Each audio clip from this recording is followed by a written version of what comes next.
4 दिसंबर 1971 की रात अरब सागर की लहरें सामान्य थीं, लेकिन इतिहास की दिशा बदलने वाली थी। भारत और पाकिस्तान के बीच युद्ध शुरू हो चुका था। पश्चिमी मोर्चे पर भारतीय नौसेना पाकिस्तान को एक ऐसा झटका देने की तैयारी कर रही थी जिसकी गूंज दशकों तक सुनाई देने वाली थी। इस युद्ध के दौरान भारतीय नौसेना का एक जहाज ऐसा भी था जिसने अपने अंतिम क्षणों में साहस, कर्तव्य और बलिदान की ऐसी मिसाल पेश की कि उसका नाम हमेशा के लिए अमर हो गया। यह जहाज था आईएनएस खुकरी और इसके कमांडिंग ऑफिसर थे कैप्टन महेंद्रनाथ मुल्ला। 1971 का युद्ध केवल जमीन और आसमान में नहीं लड़ा जा रहा था, समुद्र में भी दोनों देशों की नौसेनाएं एक दूसरे को मात देने की कोशिश कर रही थी। भारतीय नौसेना का उद्देश्य पाकिस्तान की समुद्री आपूर्ति और उसके नौसैनिक ठिकानों को कमजोर करना था। इसी रणनीति के तहत कई युद्धपोत अरब सागर में तैनात थे। आईएनएस खुकरी भी उन्हीं में से एक था। आईएनएस खुकरी एक एंटी सबमरीन फ्रिगेट था। उसका मुख्य काम दुश्मन की पनडुब्बियों को ढूंढना और उन्हें नष्ट करना था। उस समय पाकिस्तान की सबसे बड़ी ताकतों में से एक थी उसकी फ्रांसीसी निर्मित डेफने क्लास पनडुब्बियां। इनमें से एक थी पीएनएस हैंगोर। यह पनडुब्बी बेहद खतरनाक मानी जाती थी क्योंकि वह चुपचाप समुद्र की गहराइयों में छिपकर हमला कर सकती थी। दिसंबर 1971 में भारतीय नौसेना को सूचना मिली कि पाकिस्तान की एक पनडुब्बी भारतीय जल क्षेत्र के आसपास सक्रिय है। इस खतरे का सामना करने के लिए आईएनएस खुकरी और उसके साथ कुछ अन्य युद्धपोतों को उस क्षेत्र में भेजा गया। उनका मिशन था दुश्मन पनडुब्बियों को खोज निकालना। दिन बीतते गए, समुद्र में तलाश जारी रही, लेकिन पनडुब्बियां समुद्री युद्ध का सबसे मुश्किल लक्ष्य होती हैं। वे दिखाई नहीं देती, आवाज नहीं करती और अक्सर अपने शिकार को तब तक पता नहीं चलने देती जब तक बहुत देर न हो जाए। 9 दिसंबर 1971 की रात अरब सागर में अंधेरा छाया हुआ था। आईएनएस खुकरी अपने मिशन पर था। जहाज पर मौजूद अधिकारी और नाविक पूरी सतर्कता के साथ ड्यूटी कर रहे थे। किसी को अंदाजा नहीं था कि अगले कुछ मिनटों में वे इतिहास का हिस्सा बनने वाले हैं। उसी समय समुद्र की गहराइयों में पीएनएस हैंगोर मौजूद थे। उसके कमांडर भारतीय युद्धपोतों की गतिविधियों पर नजर रख रहे थे। अचानक उन्हें हमला करने का अवसर दिखाई दिया और उसी दौरान हैंगोर ने अपना टारपीडो तैयार कर लिया। कुछ ही क्षण बाद समुद्र की खामोशी को चीरते हुए एक टारपीडो अपनी दिशा में बढ़ा। लक्ष्य था भारतीय नौसेना का युद्धपोत। पहला हमला पूरी तरह सफल नहीं हुआ, लेकिन खतरा अब बेहद करीब था। फिर दूसरा टारपीडो छोड़ा गया। इस बार विस्फोट भयानक था। आईएनएस खुकरी जोरदार धमाके से हिल उठा। जहाज के भीतर अफरा तफरी मच गई। बिजली व्यवस्था प्रभावित हुई। कई हिस्सों में पानी तेजी से भरने लगा। जहाज को गंभीर क्षति पहुंच चुकी थी। यह स्पष्ट हो गया था कि खुकरी अब ज्यादा देर तक समुद्र की सतह पर नहीं टिक पाएगा। ऐसी स्थिति में किसी भी कमांडिंग ऑफिसर की पहली जिम्मेदारी अपने लोगों को बचाना होती है। कैप्टन महेंद्रनाथ मुल्ला ने भी वही किया। उन्होंने घबराने के बजाय शांत रहकर आदेश देना शुरू किए। जीवन रक्षक जैकेट बांटी गयी। नाविकों को जहाज छोड़ने का निर्देश दिया गया। बचाव प्रक्रिया शुरू हुई। गवाहों के अनुसार उस समय जहाज तेजी से डूब रहा था। समय बहुत कम था, हर सेकेंड भी कीमती था। लेकिन इस भयावह स्थिति में भी कैप्टन मुल्ला ने अपना धैर्य नहीं खोया।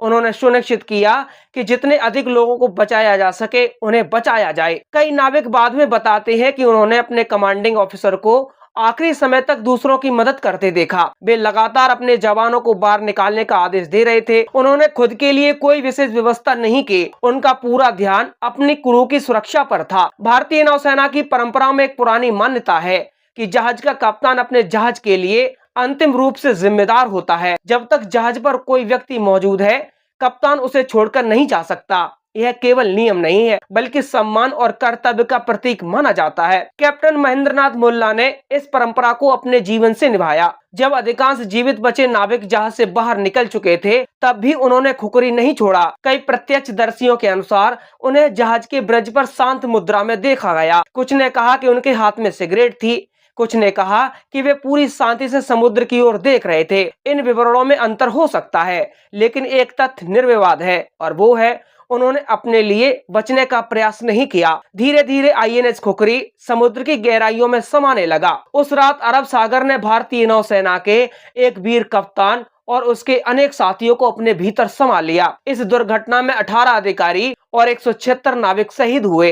कुल 194 वीरों ने देश के लिए सर्वोच्च बलिदान दिया। अनेक अन्य नाविकों को बाद में बचा लिया गया, लेकिन उनके दिलों में उस रात की याद हमेशा के लिए दर्ज हो गई। जब यह समाचार भारत पहुंचा तो पूरे देश में शोक की लहर दौड़ गई। 1971 के युद्ध में भारत लगातार सफलताएं हासिल कर रहा था। कराची बंदरगाह पर हमले ने पाकिस्तान को भारी नुकसान पहुंचाया था। पूर्वी मोर्चे पर भी भारतीय सेना तेजी से आगे बढ़ रही थी, लेकिन आईएनएस खुखरी का डूबना युद्ध की सबसे दर्दनाक घटनाओं में से एक बन गया।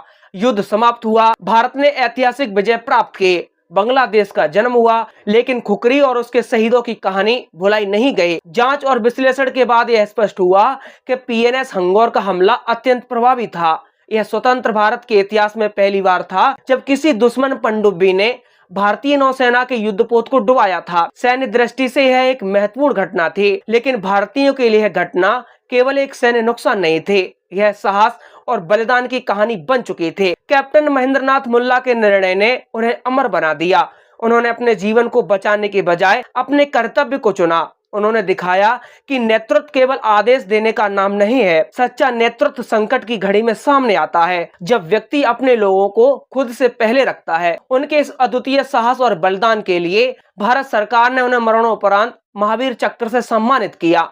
यह भारत का दूसरा सर्वोच्च युद्धकालीन वीरता पुरस्कार है। यह सम्मान केवल एक व्यक्ति को नहीं, बल्कि उस भावना को दिया गया था जो भारतीय सशस्त्र बलों की आत्मा है। कर्तव्य सर्वोपरि है। समय के साथ खुखरी की कहानी नई पीढ़ियों तक पहुंचती रही। गुजरात के दीव में आईएनएस खुखरी स्मारक बनाया गया। वहां जहाज का मॉडल स्थापित किया गया। समुद्र के किनारे स्थित यह स्मारक उन वीरों को श्रद्धांजलि देता है जिन्होंने देश की रक्षा करते हुए अपने प्राण न्यौछावर कर दिए। आज जब कोई उस स्मारक पर खड़ा होकर समुद्र की ओर देखता है तो उसे केवल पानी की लहरें नहीं दिखाई देती, उसे उन जवानों का साहस दिखाई देता है जिन्होंने मौत को सामने देखकर भी अपना कर्तव्य निभाया। उसे एक कप्तान की छवि दिखाई देती है जो अपने जहाज के साथ अंत तक खड़ा रहा। कैप्टन महेंद्रनाथ मुल्ला की कहानी इसीलिए महान नहीं है कि वे शहीद हुए, उनकी कहानी इसीलिए महान है क्योंकि उनके पास बचने का अवसर था, लेकिन उन्होंने अपने लोगों को प्राथमिकता दी। उन्होंने अपने जीवन से यह सिद्ध कर दिया कि सम्मान, जिम्मेदारी और नेतृत्व केवल शब्द नहीं होते, वे ऐसे आदर्श हैं जिनके लिए सर्वोच्च बलिदान भी छोटा पड़ जाता है। 1971 के युद्ध की बात होती है तो लोग ऑपरेशन ट्राइडेंट, ऑपरेशन पाइथन और ढाका के आत्मसमर्पण को याद करते हैं, लेकिन उसी इतिहास में एक अध्याय आईएनएस खुखरी का भी है। यह अध्याय विजय का नहीं बल्कि वीरता का है। यह अध्याय युद्ध जीतने का नहीं बल्कि अपने कर्तव्य को निभाने का है। आज भी भारतीय नौसेना के प्रशिक्षण संस्थानों में, नौसैनिक इतिहास की पुस्तकों में और सैनिक परंपराओं में कैप्टन महेंद्रनाथ मुल्ला का नाम अत्यंत सम्मान के साथ लिया जाता है। उनका जीवन आने वाली पीढ़ियों को यह संदेश देता है कि परिस्थितियां कितनी भी कठिन क्यों ना हो, एक सच्चा सैनिक अपने कर्तव्य से पीछे नहीं हटता। अरब सागर की गहराइयों में आईएनएस खुखरी अब भी एक इतिहास की एक मौन गवाही बनकर मौजूद है। उसके साथ सो रहे वे 194 अमर वीर जिन्होंने राष्ट्र की रक्षा के लिए अपना सर्वस्व न्यौछावर कर दिया, और उन सबके बीच हमेशा अमर रहेंगे कैप्टन महेंद्रनाथ मुल्ला, वह कप्तान जिसने अपने जहाज को आखिरी सलाम दिया और फिर स्वयं भी उसके साथ इतिहास का हिस्सा बन गए। यह केवल एक युद्धपोत के डूबने की कहानी नहीं है, यह भारतीय सैन्य इतिहास में साहस, नेतृत्व, सम्मान और सर्वोच्च बलिदान की सबसे प्रेरणादायक गाथाओं में से एक है। जब तक भारतीय नौसेना का इतिहास लिखा जाएगा, जब तक समुद्र की लहरें भारतीय तटों से टकराती रहेंगी, तब तक आईएनएस खुखरी और कैप्टन महेंद्रनाथ मुल्ला की अमर कहानी सुनाई जाती रहेगी।